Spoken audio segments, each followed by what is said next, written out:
Hi there everybody! Now in this video, samahan nyo ko mamasyal dito sa Atlantic City. Actually, ang first plan ko is just to show you the boardwalk. Pero since na-miss ko na ang dagat, I decided na punta na rin yung beach. Now, maganda ba ang beach dito? Well, if you would notice yung sand niya, powdery naman siya. Powdery. Hindi siya sing puti ng mga sand from other countries like for example Boracay. Pero for me, ayos na ayos na. And ano nga ba? Yung dagat na nasa likod ko. Well, that is the Atlantic Ocean. That's the name of the city, Atlantic City. And we love AC for two major reasons. Number one, napakalapit na namin dito. Actually, 2 hours a drive, we're here na.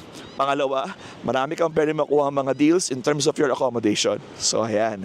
Now, the plan actually is for me to walk hanggang doon sa dulo. Yan, sa likod ko. Pero I realized na hindi na ako ganun ka-agile as before. So, hindi ko na gagawin yun. Ang gagawin lang natin is, mamamasyal tayo, lalakad tayo doon sa boardwalk. And let's try to find out kung ano ba yung mga interesting things na pwede natin makita doon. Okay? So, samahan niyo ako. Tara! Now you may ask, bakit hindi ako naligo sa dagat? Well, number one, kasi alas 8 pala na umaga, kaya wala pang lifeguard. Ang sabi nila yung lifeguard will be here at around 10 a.m. And bawal maligo pag walang lifeguard. At meron ding warning na mga rip currents. Ayun. So actually sa totoo lang, halos wala pang tao sa beach. Kaya naman, I think if you prefer na hindi crowded at walang tao, this time is the best time. Mga morning, mga around 8 o'clock hanggang 10 o'clock, mga ganon. Walk at your own pace. You don't have to match the crowd. Slow and steady wins a race. You can smile and say it proud. Walk at your own pace. Every step is full of meaning. And along sa boardwalk ay ang Kennedy Plaza. No, most likely, I think ito ay pinangalan after John F. Kennedy. Oh, yes, tama. Tama ako. I'm gonna show you, okay? So, meron siyang bus dito. Merong bus si John F. Kennedy dito sa Atlantic City. So, sa Kennedy Plaza. And, ayan na. Merong quotation sa ibabaw ng kanyang bus na ang sabi ay, "Ask not what your country can do for you. Ask what you can do for your country." One of his most famous quotes. Ayan. I'm not so sure kung bakit meron siya ditong bust at kung bakit sa kanya pinangalan ang Kennedy Plaza, pero siguro mamaya I'll try to find out kung bakit. Sa tapat naman nung Kennedy Plaza ay ang Atlantic City Convention Center, I guess. Ayan. So mamaya we will find out also kung ano ba yung exact name nito. And then sa plaza na to pa rin, merong isang sculpture na sikat. Ayan, ang sculpture ni Miss America. Kasi alam niyo ba na dito pala sa Atlantic City ginanap ang unang Miss America pageant. Ayan, and to commemorate that, merong isang sculpture dito na parang kinokoronahan ni Miss America ang susunod na title holder. So ayan, so subukan natin we are so lucky today kasi walang masyadong tao. Tayo lang, kaya we can take some videos and pictures of Miss America. Subukan natin kung bagay ba sa atin ang koronang ito. So ayan si Miss America. Ayan. So let's try.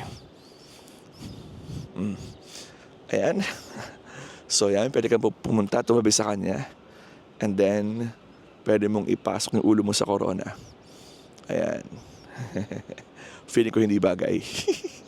And then, to get more information about the Miss America pageant, I think yung marker ay nasa harapan. Let's now look at the marker. And then, babasahin ko yung citation sa inyo. So, here. Ang sabi dyan, Miss America since 1921. And I'll read a citation.